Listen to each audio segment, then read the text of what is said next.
Well, good evening. Hello. How are We you? I am great. How are you, Poppy? I'm good. I'm ready to knock out this podcast. This is a very interesting topic and one that we really haven't touched, so I'm looking forward to it. Absolutely. We're talking about couples therapy tonight on the relationship with Jorge and Nelsa. And as a part of my research, Poppy, talked about so many different types of couples therapy. I had no idea. Um, our this is part one, and we're hoping to be able to book an expert for next week. So we're working on a special guest. But in the meantime, I went to Healthline. Um, they do really lots of good things concerning like mental health and you know when to get help, looking for signs of different things. So they always have some really good articles. Um, but talking about couples therapy and when should you go?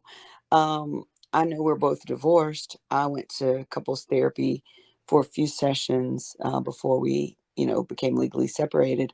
What about you, Poppy? Did you go to couples therapy at any point during your marriage? We did not. That conversation did come up. However, at that time, as I've mentioned before in the past, I was the one that pretty much kind of decided to take the initiative Hmm. to start the divorce process. And I felt, reflecting on things, that the couple therapy would not be helpful just because some of our struggles were compatibility issues. Hmm. And there were compatibility issues that I do not feel therapy would have made a difference. There's certain things that, yeah, you can work out and, uh, find common ground. But if for example, right, somebody's an introvert and the other person's an extrovert, that's a tough thing to overcome, because you have contrasting personality styles, and you're going to have contrasting views of what you see as fun and hobbies, and Right. that Ways to kind be of together stuff. as a couple. Yeah, sure. Right. And that absolutely, because I'm not the only one that's kind of had these issues. I've come across a lot of people who are like, yeah, like, I would want to travel. I want to go hiking. I want to go to the mountains. And then they're like, my significant other wants to hang out at home, be local, be indoors, not travel. So it's like, how do you change something like that if that's their nature? Right, right. And I think like you, um, I was the one who initiated moving our separate ways.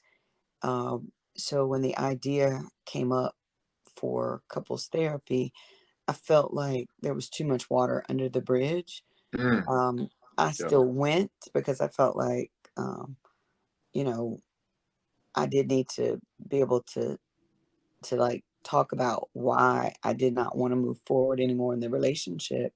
Right. So I felt like there was closure that was needed that couples therapy helped to provide.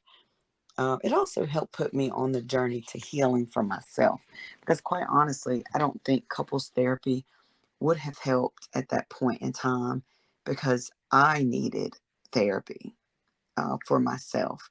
I can't speak for my ex, um, but I suspect all of us could use some. Um, and I, I've really, just in reflecting and talking about this topic, um, I really think I probably should have gone to counseling and had therapy before we got married. We were Mm, engaged for quite a while. And I think there were things that I ignored as far as compatibility that had I gone to therapy and been more sure of myself, had more of my own healing under the belt, that, would I have even gone down the road of marriage in the first place if I had really, you know, even if we had gone as a couple dating, because right. we had dated for quite a while before we even got married. And I think sometimes, 2020 vision is always in hindsight, of course, but um, I just think now, after having gone through the process of therapy, there's so much good. There's so much good that can happen just to be able to show you what your habits are, what your um, mental blocks could be, what your mental limitations could be, just even how you think. And I think being able to have somebody to talk with you and help, facilitate those conversations. Because, like, I don't know that we even really had a conversation about money. I don't know that we knew we wanted children, but I don't think we ever had a conversation um, about, our philosophy in raising them. And there's just so many conversations that I feel like maybe had we gone to therapy, we would have seen that, is this really a match made in heaven? But I don't regret anything. I think, you just learn as you go. Yeah, I tell people all the time, like, it wasn't always bad. I mean, there were definitely plenty of, good memories and Mm-hmm. good times. So I feel like sometimes when people kind of go their separate ways, they only focus on the negative or the bad that happened or the way that things kind of, played themselves out. But I do believe that, hey, there is some good that came from this. And obviously, if you take it in stride, take some accountability and grow from it, then it's a good experience. And obviously, in your case, you got kids out of it, which that in Mm-hmm. itself is to me, something beautiful, right? That you were able to do that. So it's not always all bad. I mean, there's definitely good, but obviously you also have to be real and realize that, okay, even therapy is not going to be able to fix this problem. And Mm-hmm. from the reviews and the digging that I did, therapy doesn't guarantee anything. All they're there to do is they're kind of like the, you know, liaison or facilitator, where they basically tell you, hey, this is kind of the roadmap and these are the tools on how to build this deck, but it's up to you to build this foundation in this deck and put it together. That part. And I agree with that so much, because it's really about what you want to take away from the situation and what your intention is going in. And I knew my intention in couples therapy was, this was closure for me. So, going to therapy did not change my mind from that, um, because that was my intention. And You're so I right. did some It digging and doesn't I did some change it. research. And Mm-hmm. one of the things that I saw, so the source is Brad Browning from YouTube, and he's like a counselor, and he helps couples and married people and whatnot.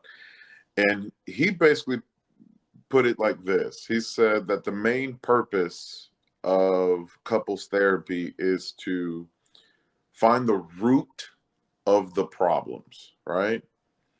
And then to help provide tools to salvage the marriage or relationship, and also to create a safe haven for open communication and dialogue. Mm-hmm.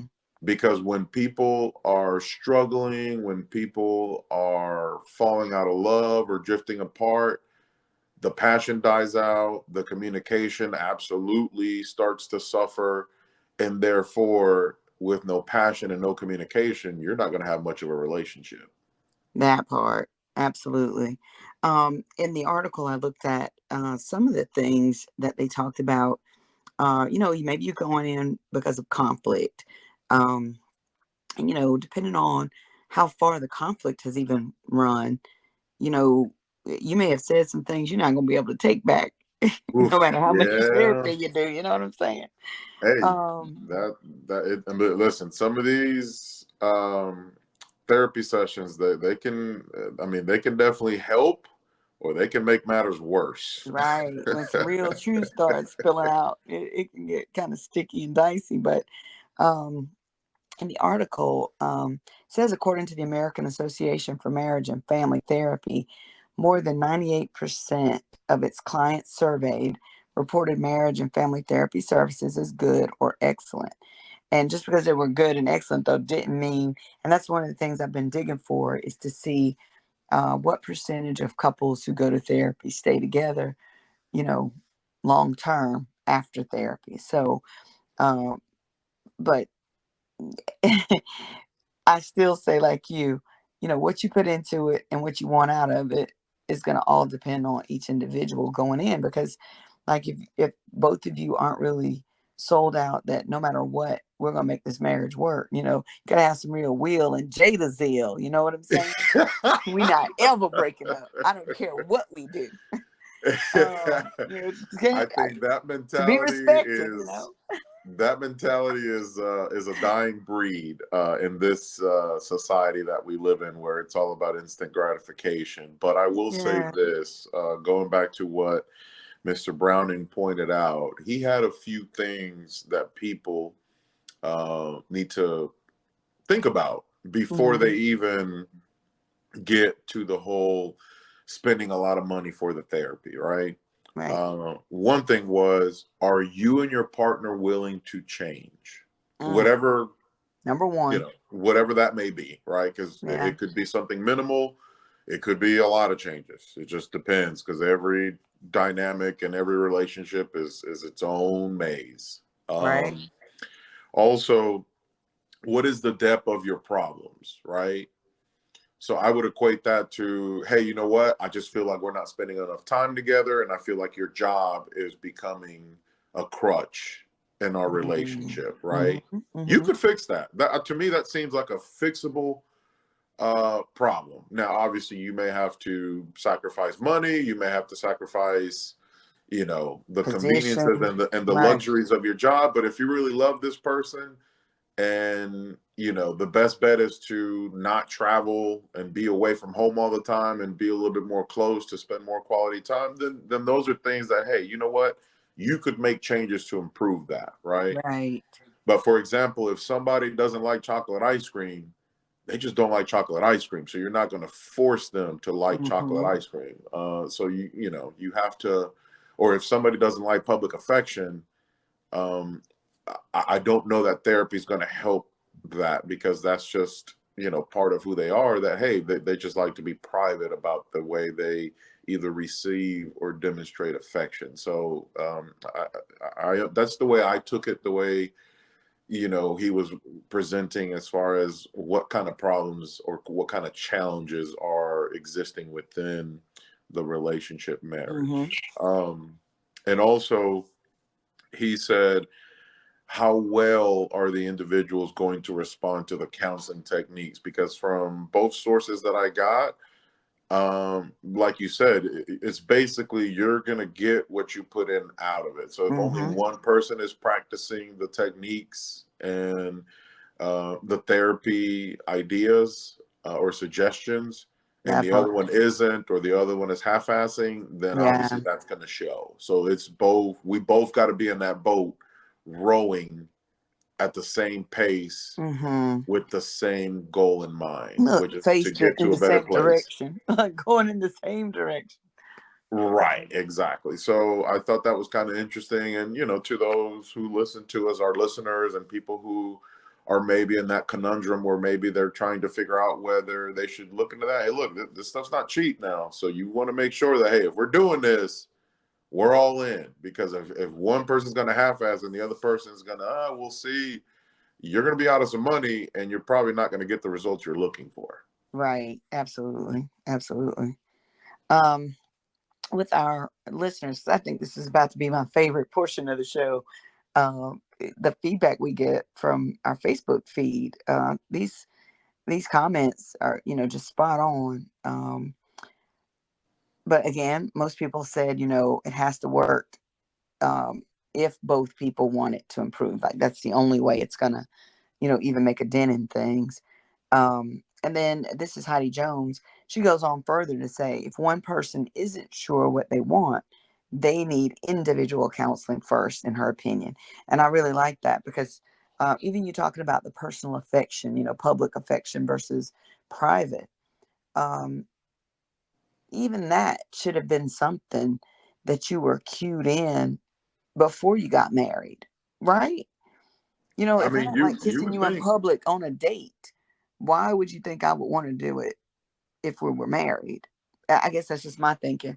So to me, that would have been a flag that maybe we need to slow down and really get some help talking about, are we even compatible? but then, some people do change. Like some people, put a certain mask on in the dating round that they don't have in the marriage round. So, that can be a bit of a downfall. Um, then we had HDREN BDAP. I guess I said that right. HDREN, I hope so. Um, Only works if both people honestly want to make the relationship work, just like you said before, and grow together. Ciali Sandoval says, agreed, it only works if both people honestly want to make the relationship work, grow together. If the couple are each going their separate ways, it will never work. And I guess in the relationship, um, if one person wants to do what they want to do, they don't care about the other partner's desires. You can never find the common ground. You can never find the being together part of it. Coco Winfrey had a little different situation. She said, in my situation, it only made the problems worse, but I was attempting to go to counseling with a narcissist, which we've done shows on narcissistic traits Yes, we now. have. So we kind of know why that would have gone sideways. So we know how they are, and that the finger being pointed at them for even a hit um, second can ignite a slew of problems. I would say it can help, but only if both people are willing to try and make things better.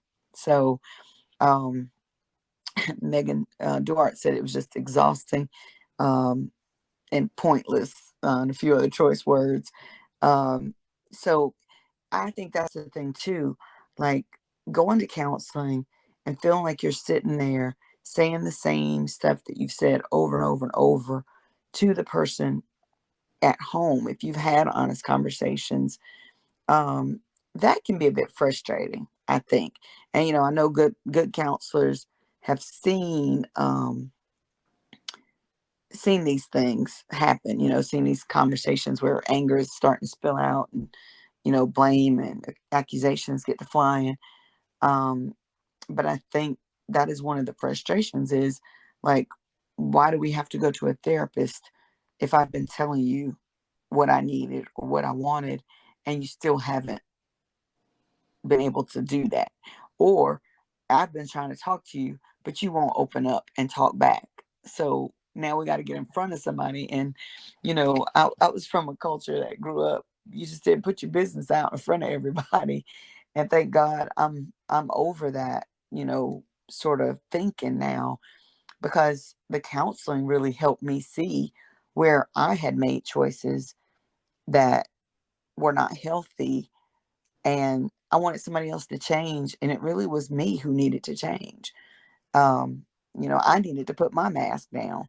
So I think, our listeners really did hit some um, really hard points here. Um, One person said, RB Birchall, of course, I say helpful, but it's like anything else. You get out of it what you put into it. I believe it can change and strengthen relationships, which is why I'm getting licensed. So, a real believer, um, who not only went and found it helpful, but has decided to go become a therapist, it looks like. So it's very interesting comments. Yona Kaplan, Yona's a regular contributor for our Facebook post, says towards the end of her first marriage, I went to a therapist to inquire about couples therapy, and she asked me if I wanted to work on the marriage. I said, not really. And she said, well, then there's nothing to talk about. That was easy. I Yeah, wonder how much boom. that took for her to say that. Like, how much did they pay for her to be like, oh, that was easy? But to not drag it out and keep charging her, that was really ethical. She was right, and that was a simple ending. When my second marriage was failing, I sought out a therapist for us. She said she would only do it if we were both in individual therapy with her, as well as the couples counseling. Kind of genius, huh? We did try that for a hot minute, but in the end, we weren't a good match. I continued the therapy and grew tremendously. I'm a big fan of the profession since it helped me so much. It's hard for people to hear truth. Everyone wants to blame the other person, but you have to understand why you chose that person too. I thought this one was really like, Oh, that was own deep. your That shit. that Own that your was shit. that cut some people. Yeah. Well, cut me Those too. words, those Right. words cut some people, because listen, on our podcast we talk about that all the time. That hey, look, Mm-hmm. you can't always play the victim card and saying they're doing this to me, and then you keep picking them. You know. Right. And you keep picking the same person with a different face and And name. I've told you, listen, Nelsa, I've told you that, I got friends that I'm like, you just you keep dating the same guy, you keep getting the same Right. result, then you wonder why, why things aren't working out. Well, it's the same personality that you're after, and if you're Mm-hmm. chasing the same kind of personality, that's just how they move, and you're not going to change them. So you need to go in understanding that, hey, this is who they are, Mm-hmm. and I'm either going to tame and dance with the lion, or I'm going to get mauled by the lion. Well, I'm telling you, our listeners are so sharp. So Corinne Benedum says, my ex and I went and we had a bad therapist that just made things worse. Never failed. We'd get into an argument every session. It was exhausting. I would make sure to ask for references of happy couples they've helped. I think that was really good advice right there because, Absolutely. therapists are just like any other profession. Like just because the first one you go to doesn't work doesn't mean that the profession as a whole is no good. It just means that you may have somebody who maybe didn't have proper training, or maybe they're projecting their own stuff in Right. sessions. I did have one of those out of the several that I went to, trying to find the right one. Um, but it's just like any other doctor. Sometimes you need a second opinion. Like if the counselor seems to be making things worse after every session, it may be the counselor. It may not be the two of you. Yeah, and I think I replied back to her and I told Yeah, her, like, yeah, I've had people tell me that. I'm like, well, hell, go get a new therapist. There's a whole bunch of them now. Like, it's not a secret anymore. People right. need Even mental health, and online. people, want to, have help. It's no secret no more. So now in society, I feel we're embracing that. Hey, mental health is ultra important, and it's important to be under care. So yeah, Mm-hmm. if you're not vibing or you're not clicking with one, then go try another one. That part, because I think sometimes people do get stuck with, you know, overly loyal tendencies sometimes, where we feel like we just have to go to this person because it's the first one we chose. And then some people feel like they're so exhausted in the trial, like they don't want to keep going and run into disappointment, even with the therapist, when they've got all this disappointment they're dealing with in their marriage. Um, you know, one of the things that I really wanted us to touch on too was techniques. You talked about that earlier in your comments, and one of them was reflective listening. And I think this everybody needs this, whether you work with people, marriage counseling, couples counseling, whatever. Reflective listening is where each person in the couple takes turns being an active listener, using I phrases instead of you, which pulls that whole blame out of the thing. For example, Right. saying I feel hurt when you do X instead of you're wrong for doing that, or you make me feel such and such.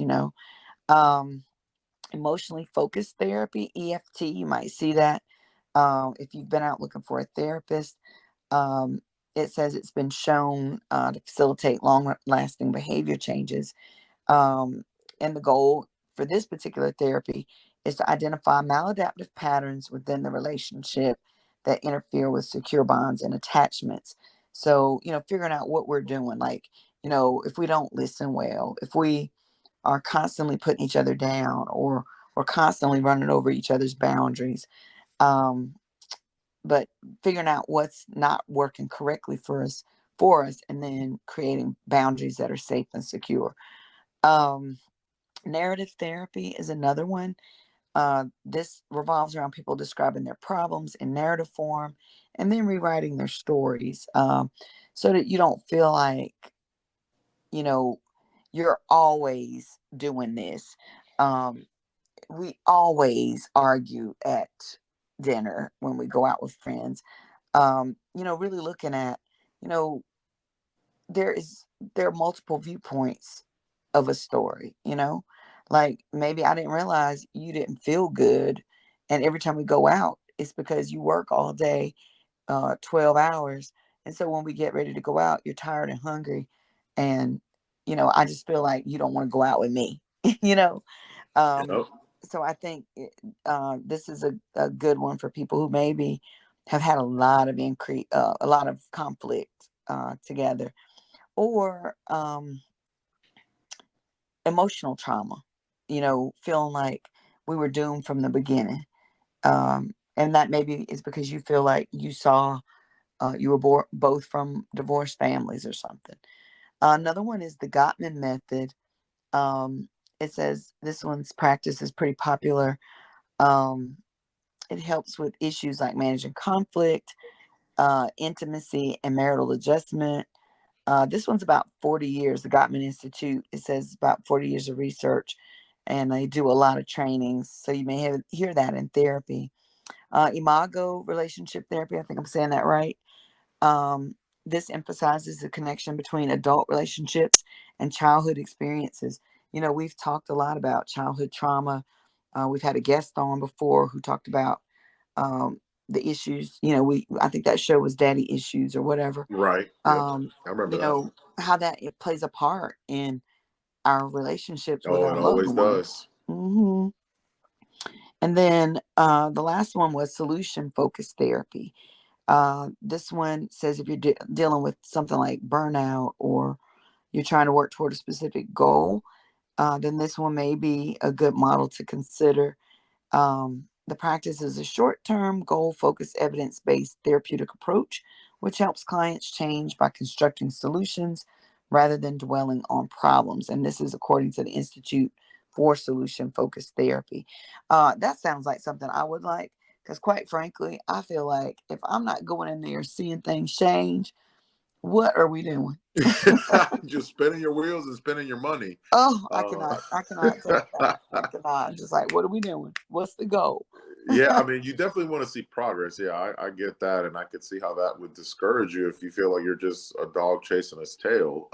So I did a little more digging as well, and my source is Soaring Families Counseling on YouTube, and basically he kind of gave people an idea of what to expect from the therapist, right? Mm-hmm. Once the therapy is about to begin, as far as their role, because he was kind of basically clarifying that, hey, just because you're going to therapy, this does not mean that we're going to fix whatever you guys have going on, because every relationship, every marriage has its own issues, its own dynamics, its Mm-hmm. own set of problems that the therapist may be able to help or may not.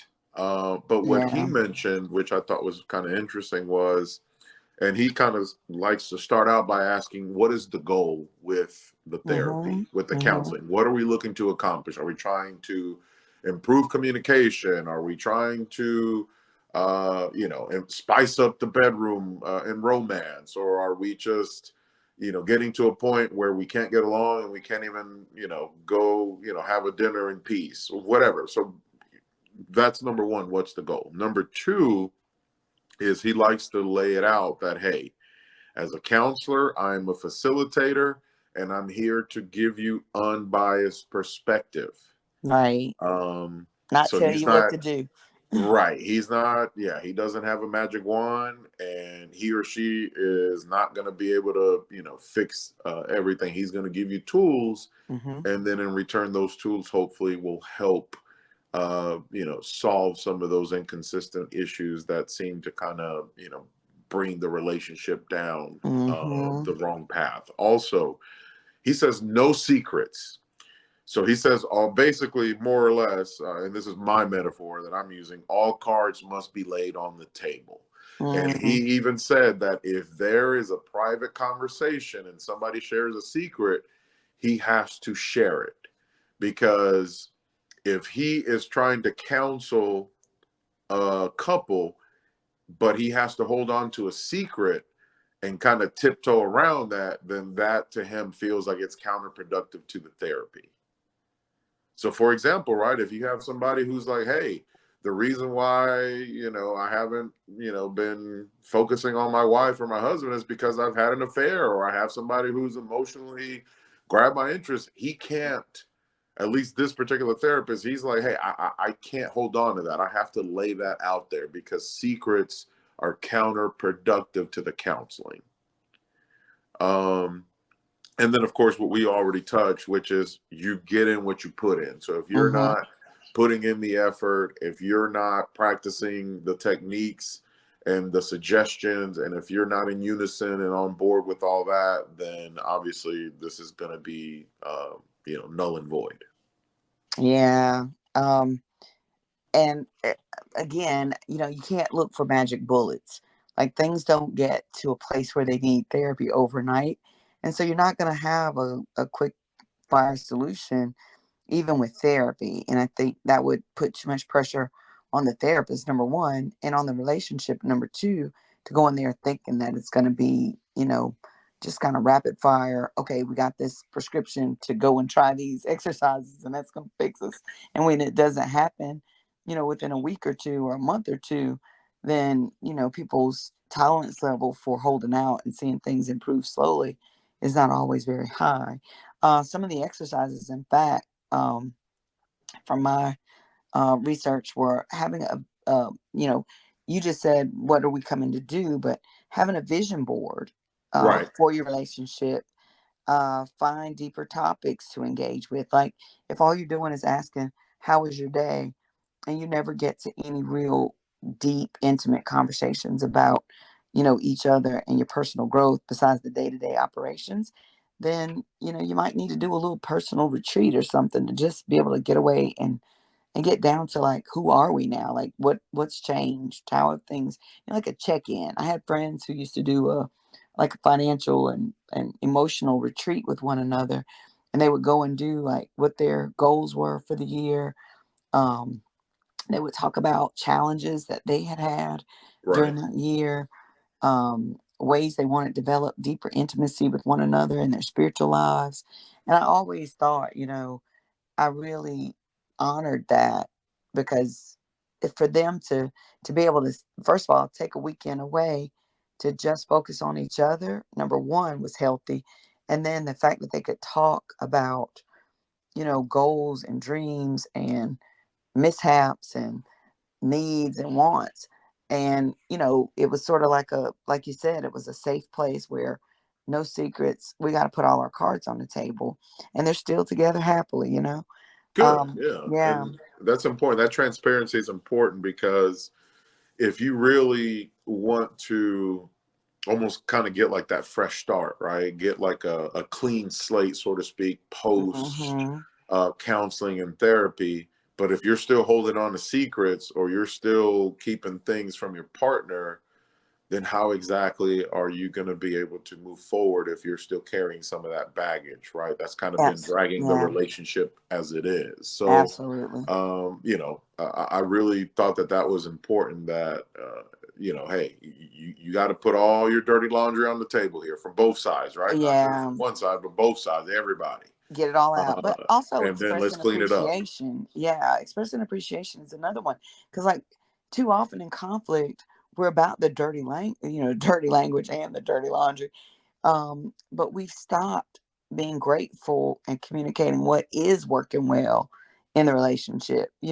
We start letting the one or two things that bother us override all the good of the relationship, which is why I really appreciate how you always bring to the table, when we talk about our divorces, like, our marriages were still filled with good things. Like, Absolutely. it wasn't all I will bad. say that till I'm blue in the Yeah. face, that it wasn't all bad. But at some point, you realize that, hey, we've gotten what we could out of the situation, out of Mm-hmm. the marriage, and now it's just time for a new beginning. And that's kind of how I saw it. And obviously, I feel that I've become a better man post my divorce.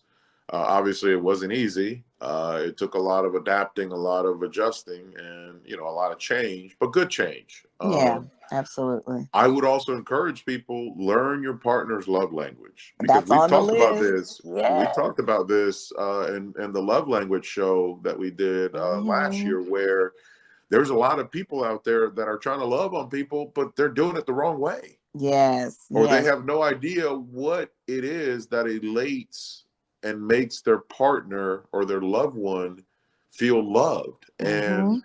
remember, as people, we have that, you know uh, mistake of saying, hey, I love gifts, so let me shower my mom with gifts because I know that's how I like to feel, loved and show affection. But that may not be what your mom likes. Your mom might like quality time. She might just be Right. like, look, I got everything I need. I just want 2-3 hours of your time Right. and just make memories.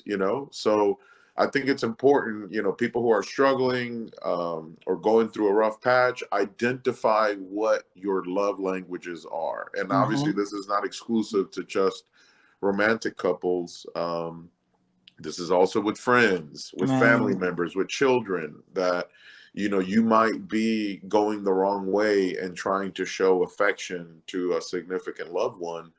And you could easily improve that just by identifying how they best like to be stimulated and loved.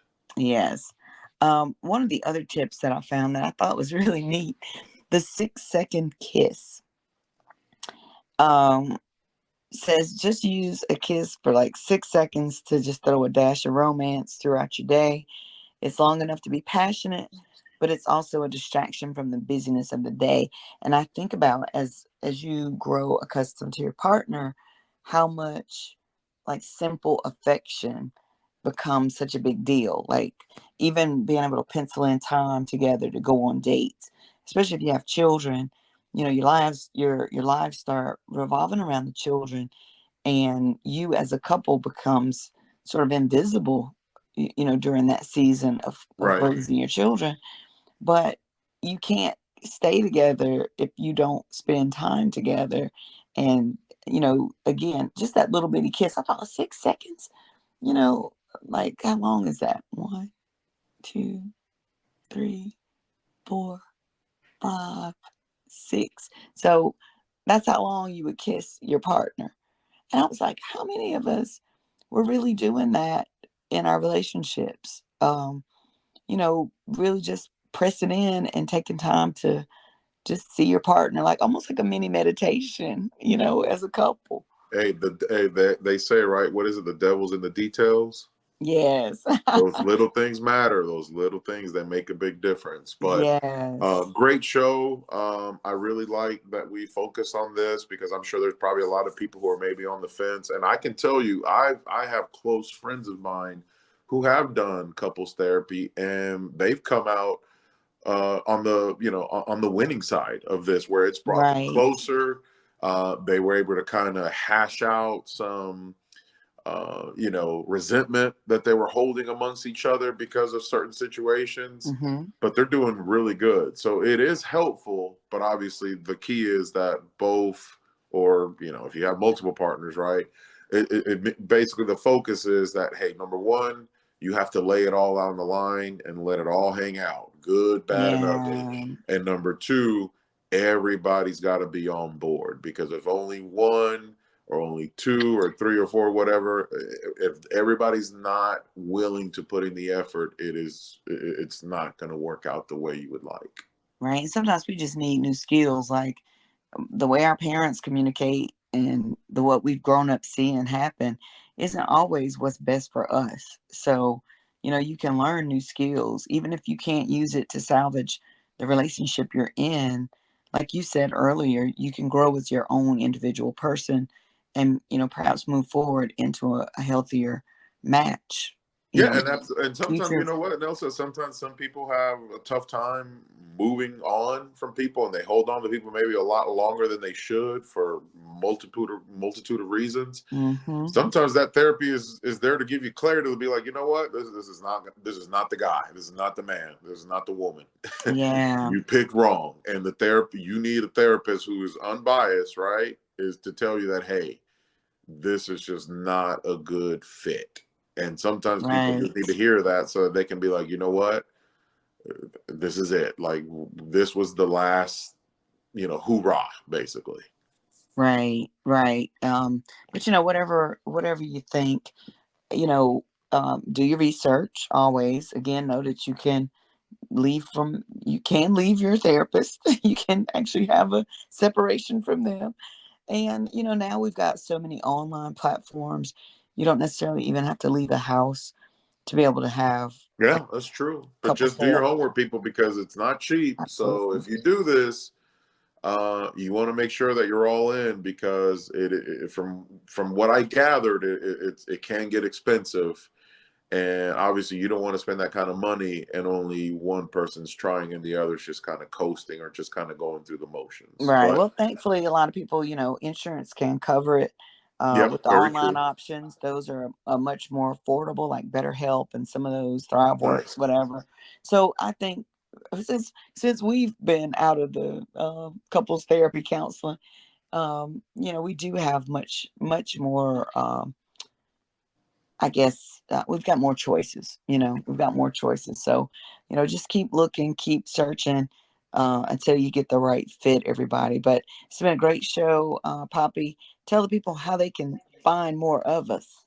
Oh, absolutely. Check us out on our YouTube channel. Just literally go on YouTube and search The Relationship Cycle with Jorge and Nelsa. I was at Jersey Mike's yesterday, and this girl said, "Hey, I want to listen to your podcast." And I said, "All right, cool. Pull up your YouTube." And she said, "Okay." And literally in like 3 seconds after typing, it came up. And apparently we got a new listener now, because she was like, "Oh, yeah, I've been looking for this." I'm like, "Okay, good. Check us out." Well, thank you to everybody who's been on our Facebook, chatting with us, going to our website, which is also therelationshipcycle.com. For those of you who've gone to the YouTube and subscribed, please subscribe and hit that bell so you get notified. Also on Spotify, you can subscribe or follow us and hit the bell so that you get the new episodes as soon as they land. But we appreciate you guys so much. Here's to happy relationships, right? Hey, listen, it's all right. We all go through rough patches, and there's a lot of resources out there. Use what's best for you, and hey, give it an effort. See what happens. Awesome. All right. Until next time, everybody. Buenas noches, good people.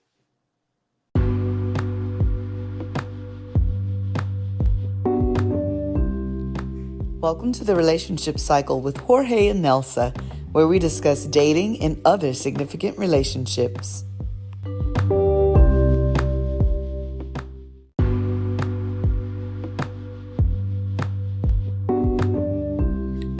Thanks for joining us today on The Relationship Cycle with Jorge and Nelsa. Do you have show ideas? Email us at jorgeandnelsa@gmail.com. Follow us on Spotify or anchor.fm for more great shows.